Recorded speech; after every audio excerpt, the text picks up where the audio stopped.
안녕하세요. 속물소리 들어가며 남자친구와 파혼한 30대 여성입니다.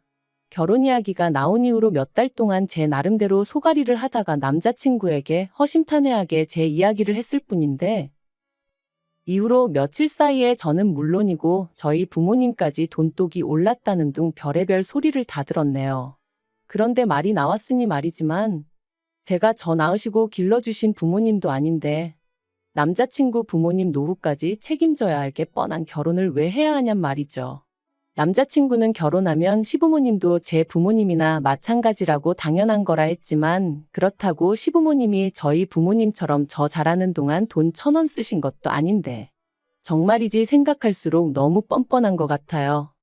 결혼해서 몇 년 살다 이혼한 것도 아니고 고작 파혼일 뿐이라지만 그래도 무려 4년의 시간을 함께 했어요. 그래서 그냥 파혼했네 어쩔 수 없지 하고 넘어가기엔 왠지 우라가 침입니다. 그래서 제 이야기 좀 해보려고요. 흘러 남자친구 귀에든 남자친구 부모님 귀에든 들어갔으면 하는 마음도 없잖아 있어요. 그러면 그땐 자기들도 알겠죠. 제가 이상한 게 아니라 자기들이 이상한 거란 걸. 일단 남자친구하고 어떻게 만났는지부터 이야기해 보겠습니다. 남자친구하고는 31살에 소개팅으로 만났어요. 그전까지는 소개팅을 해본 적도 없었는데, 당시 제가 새로운 직장으로 이직하고 마음고생을 많이 하던 때였거든요. 그래서 일주일에 한두 번은 꼭 한 동네 살던 친구를 불러내 푸념을 늘어놓기 일쑤였지요. 사실 그때는 제가 워낙 저 힘든 것만 생각하다 보니 그러는 제 꼬리 친구에게 얼마나 부담스럽고 한심하게 보일지 미처 생각도 못했네요. 아무튼 친구가 보기엔 그런 제가 하다못해 연애라도 하면 좀 나아질까 싶었던 모양이에요. 하루는 자기가 소개팅을 해주겠다며 만나보라고 어찌나 성하던지. 그래서 자의반 타의반으로 나가게 됐어요. 그런데 여담이지만 조금 황당했던 건 전 친구가 하도 괜찮은 사람이라며 만나보라길래 친구랑 꽤나 가까운 사이인 줄로만 알았거든요. 하지만 알고 보니 친구가 직접적으로 아는 사이도 아니고 친구 언니의 친구의 오빠라나요? 친구 말로는 조금이라도 더 좋은 사람을 소개해주고 싶어서 자기가 수소문을 한 거였다대요. 하지만 어찌됐건 간에 그렇게 만난 남자친구랑 저는 처음부터 잘 맞았어요. 당시 저는 거북이를 한 마리 키우고 있었는데 남자친구가 거북이에 대해서 어찌나 해박한 지식을 뽐내던지. 사실 거북이에 대해서 아는 사람은 흔치 않거든요. 아무튼 그리고 이 밖에도 서로 관심사라던가 취미가 비슷해서 만난 지 3시간이 넘어가도록 대화가 끊어지질 않았습니다. 그래서 이 사람이 어쩌면 내 반쪽인가? 말은 안 했지만 첫 만남부터 혼자 온갖 상상을 다 했다니까요. 아무튼 이후로 저희는 몇 번의 만남을 더 가졌고 자연스레 연인 사이로 발전했습니다. 처음부터 결혼까지 생각한 만남은 아니었어도 시간이 흐를수록 결혼을 하게 되면 이 사람이랑 하는 게 시기적으로나 여러 가지 면에서 맞지 않을까 하는 생각도 하게 되었고요. 그리고 그렇게 만으로 꽉 채운 4년의 시간이 흘러가고 있을 때 남자친구가 먼저 결혼 이야기를 꺼내왔어요. 남자친구는 저보다 4살이 더 많았으니 아무래도 저보다 마음이 급했던 거겠죠. 하지만 저는 남자친구를 좋아하는 마음과는 별개로 결혼을 서두르고 싶은 마음은 없었습니다. 저에게는 결혼과 출산은 뗄래야 뗄 수 없는 것이었기에 결혼을 한다는 건 임신과 출산을 한다는 걸 의미했고, 그런 생각을 할 때마다 회사에 돌아왔을 때 내 자리가 있을까 하는 불안감을 떨쳐낼 수가 없었거든요.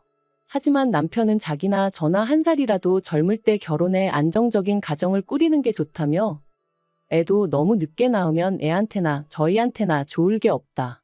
이 밖에도 여러 가지 이유로 저를 계속해서 설득하더라고요. 그리고 듣고 있다 보면 솔직히 아주 틀린 말도 아니었죠. 그래서 그래 그럼 하자 그렇게 된 건데. 며칠 뒤 남자친구가 황당한 소리를 하는 거예요.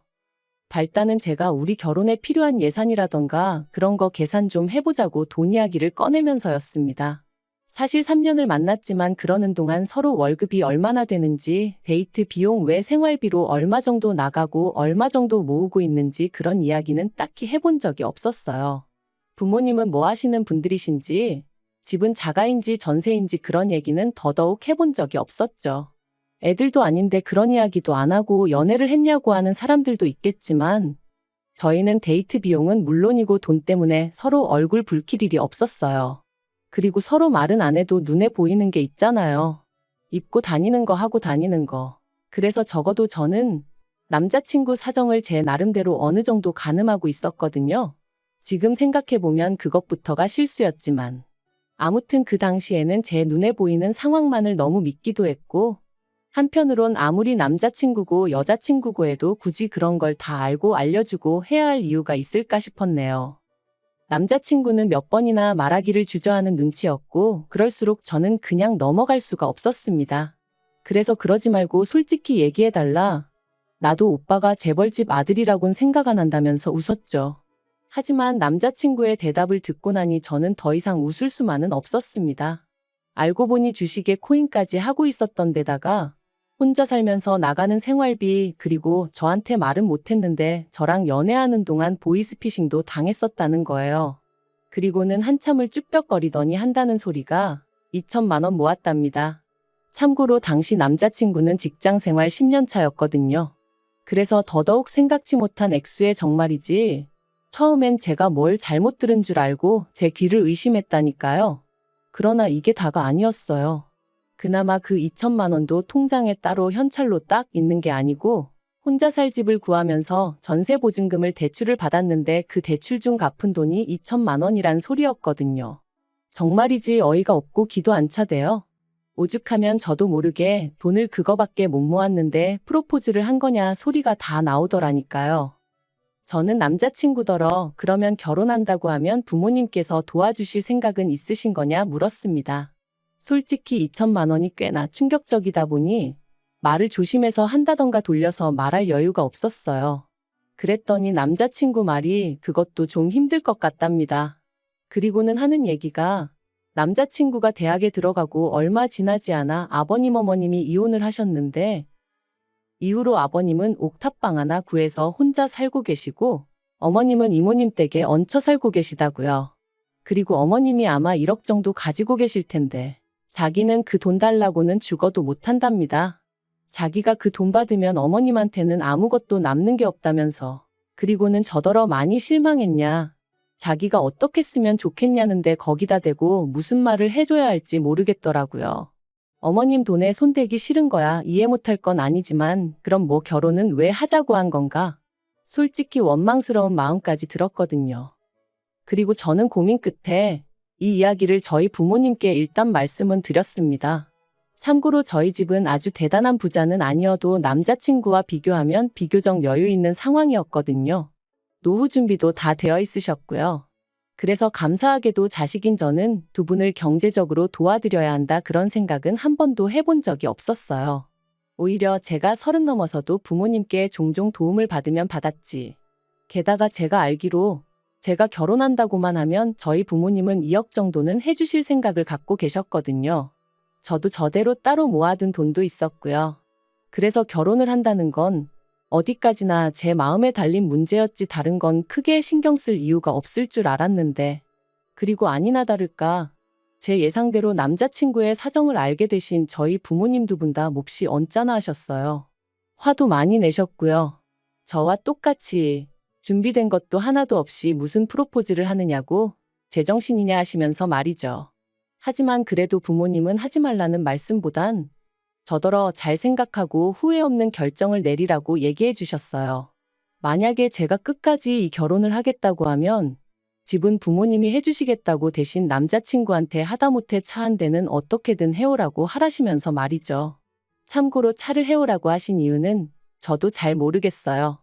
나름대로 성의를 보고 싶으셨던 건 아닌가 싶기도 하고. 아무튼 이후로 며칠 동안 저는 남자친구의 연락을 피했습니다.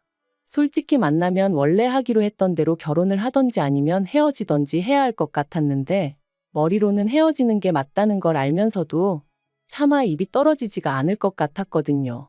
하지만 시간이 흘러도 뭐 하나 해결되는 것도 없었으니 결국 남자친구를 만났습니다. 그리고 남자친구에게 저희 부모님이 하신 말씀을 전했죠. 집 문제는 저희 부모님이 해결해 주실 테니 대신 남자친구한테 차 한 대는 해오라 하셨다고요.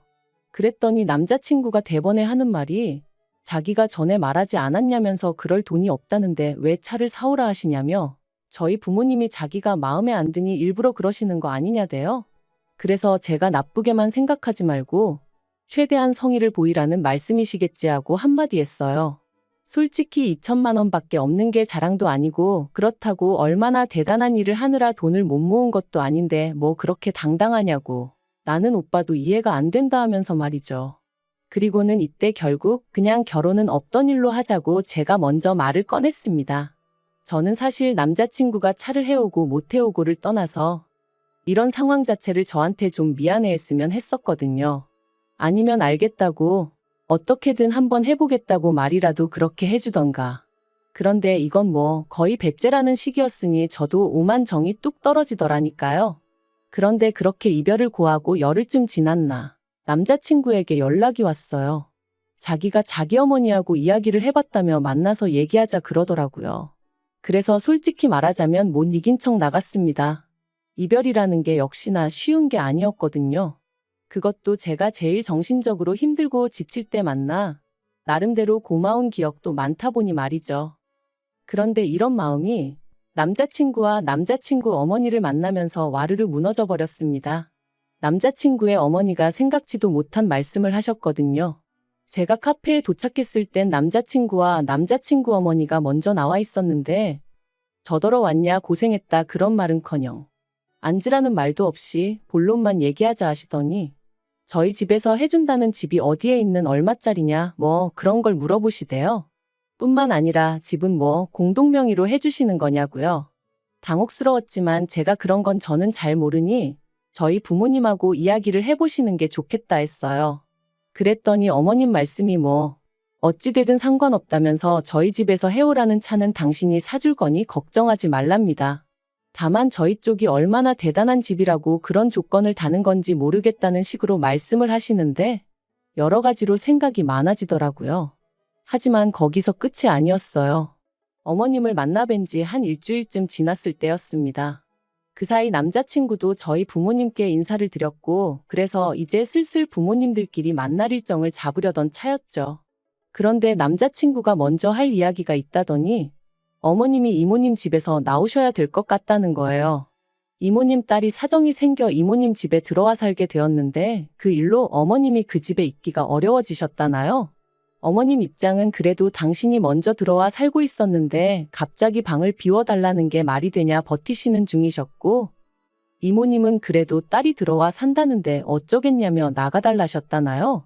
뭐 솔직히 남의 집안일이니 제가 이러쿵저러쿵 할 일은 아니었지만 어쨌든 남자친구 이야기를 들었을 땐 어머님이 오래 계시지는 못하겠구나 싶었죠. 아무튼 그래서 어머님이 난처하시겠네 하니까 남자친구가 한다는 말이 그래서 말인데 신혼집이 준비되는 대로 어머님을 와 계시게 해야겠다는 거예요. 생각지도 못한 남자친구의 말에 얼마나 놀랐는지 몰라요. 어머님을 좋아하고 안 좋아하고를 떠나서 어머님 사정이 딱하고 아니고를 떠나서 저도 제 신혼에 대한 나름의 로망이 있기도 했고 솔직히 저 조금이라도 편하게 시작하라고 저희 부모님이 신혼집 문제는 해결해 주시겠다 하신 건데 거기다 어머님부터 모시자니 생각만 해도 머리 아프고 기분도 안 좋더라고요. 그래서 제가 아무래도 그건 좀 어렵겠다 했어요. 나도 그렇게 되면 내 부모님 볼 낯이 없다고 그리고 언제까지 계셔야 할지도 모르는데 책임지지 못할 일은 시작도 하고 싶지 않다고 했죠. 하지만 남자친구는 저더러 너무한다면서 이게 사실 저희 부모님 때문이나 마찬가지랍니다. 저희 부모님이 차를 사오라고 억지를 쓰시는 바람에 자기 어머니가 돈을 쓰셔야 되고 그래서 따로 방을 구하기가 어렵게 되신 거라나요? 그러면서 와 계시는 게 싫다 하면 뭐 어머님 떨어 길바닥에서 지내시라는 거냐며 너무한다는 거예요. 그리고는 제가 정 못 모시고 살겠다 하면 어쩌겠냐고 자기가 월세라도 하나 구해드리고 그 월세랑 생활비를 대드리겠다는데 정말 기도 안 차더라고요. 그래서 남자친구한테 양심도 없냐고 뻔뻔하다 그래버렸어요. 그랬더니 저더러 말을 왜 그따위로 하냐면서 그러니까 돈 없다는데 왜 꾸역꾸역 차라도 사오라는 거냐며 저랑 저희 부모님이 못되고 이상한 거랍니다. 솔직히 집 사줄 능력이 되면 기왕 해주는 김에 차도 한 대 사줄 수 있는 거 아니냐고. 그게 아니면 차는 저랑 자기랑 결혼하고 나서 할부로 사고 같이 갚아나갈 수도 있는 거 아니냐며 말이죠. 그리고 저는 그런 남자친구가 어이없는 건 물론이고 괘씸한 생각까지 들대요. 그래서 우리 부모님이 무슨 자선사업가냐고 소리를 질렀습니다. 우리 부모님이 집을 해주신다는데 차 정도는 말씀하실 수도 있는 거 아니냐. 그리고 정 어려울 것 같으면 차라리 어렵다 미안하다 하지. 왜 억지를 쓰냐면서요. 그러니까 남자친구가 저희 부모님도 그렇고 저도 그렇고 사위 될 사람 남편 될 사람 자존심이니 인격이니 그런 건 안중에도 없는가 보답니다. 그리고는 저더러 그렇게 살지 말라길래 저도 질세라 너야말로 거지근성 버리고 네 엄마랑 알콩달콩 재미지게 살라 했죠. 그리고 그렇게 저희는 두 번째 파혼을 감행했고 이때는 처음과 달리 뭐 좋았던 기억이고 뭐고 생각나는 것도 없었어요. 오히려 곰곰이 곱씹을수록 재수없고 날 얼마나 호구로 봤으면 집 해오는 김에 차도 해오라는 헛소리를 할 수가 있나 싶고 하지만 이미 파혼한 마당에 쫓아가서 뭐라 하는 것도 웃기고 그래서 솔직히 넘어지면 콱코나 깨져라 그런 생각만 하고 있었는데 한 두 달 정도 지났나 또 연락이 왔습니다. 한다는 말이 자기가 그냥 다 잘못했다면서 자기 좀 받아주면 안 되겠냐 그러더라고요. 자기가 곰곰이 생각해봤는데 자기 인생에서 저 같은 여자는 또 못 만날 것 같다면서 자기가 잠깐 눈에 뭐가 씌었었나 보다고 저만 원하면 어머님하고도 연락 끊고 살겠다나요? 제가 됐다고 멀쩡한 모자 사이 갈라놓았다고 욕먹을 일 있냐 관심 없다 했습니다. 그리고 남자친구가 말한 것처럼 저도 똑같이 말해줬어요. 곰곰이 생각해보니까 나야말로 하마터면 내 인생에서 제일 잘못된 결정을 내릴 뻔했다고 너랑 헤어진 건 정말 신의 한 수였다고 말이죠. 그랬더니 찌질한 남자친구가 하는 말이 여자가 한 남자랑 4년이나 사귀었으면 그거 결혼한 거나 마찬가지라고 그러니까 어차피 저는 자기 아니면 누구와도 결혼 못할 거라나요? 아니 지랑 나랑 동거를 했나 뭘 했나. 기도 안 차서 두고 보라고 했네요. 솔직히 남자친구랑 파혼하는 과정의 기도 너무 빨리고 말 그대로 있는 대로 진이 빠져서 당분간 연애니 결혼이니 그런 쪽으론 요만큼도 의지가 없어요. 그래도 저 하나 사랑하는 마음은 진짜라 믿었기에 친정부모님한테 그렇게 손까지 벌려가며 어떻게든 한 가정을 이루고 같이 잘 살아보려고 했건만 무능력한 건 둘째치고 욕심만 사나워가지고 손해는 조금도 안 보려고 하고 생각할수록 괘씸할 뿐이네요. 아무튼 이제 다 끝났고 이렇게 속 시원하게 욕도 했으니 지금부터는 이름 석자도 있겠습니다.